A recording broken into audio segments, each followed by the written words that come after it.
ఇవాళ రాబోయే స్థానిక సంస్థలలో నాయకుల ఎన్నికలు అయిపోయినాయి, ఎమ్మెల్యేలు ఎమ్మెల్సీలు. ఇప్పుడు కార్యకర్తల ఎన్నికలు రాబోతున్నాయి. కార్యకర్తల ఎన్నికల్లో ఎవరైతే కష్టపడతారో, కార్యకర్తలను కష్టపడి ఎవరైతే గెలిపించుకుంటారో వాళ్ళు తిరిగి నాయకులుగా రాష్ట్ర స్థాయికి ఎదుగుతారు.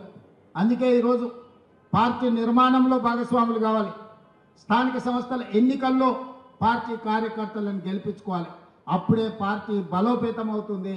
పార్టీ బలోపేతమైతే రెండవసారి కాంగ్రెస్ పార్టీ తిరిగి అధికారంలోకి వస్తుంది. రెండవసారి అధికారంలోకి రావడం మీ చేతుల్లోనే ఉంది.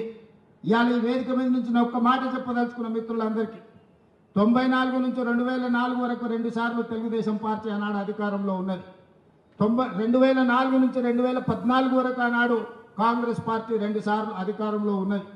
2014 నుంచి 2023 వరకు టీఆర్ఎస్ 2 సార్లు అధికారంలో ఉన్నది.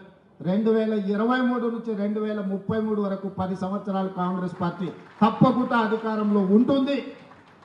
ఈరోజు ఎవరెవరైతే పార్టీ కోసం పనిచేస్తారో ఈ 10 సంవత్సరాలలో మిమ్మల్ని కాపాడుకున్న బాధ్యత పార్టీ తీసుకుంటుంది. మీనాక్షి నటరాజన్ గారు తీసుకుంటారు. ఈరోజు పార్టీ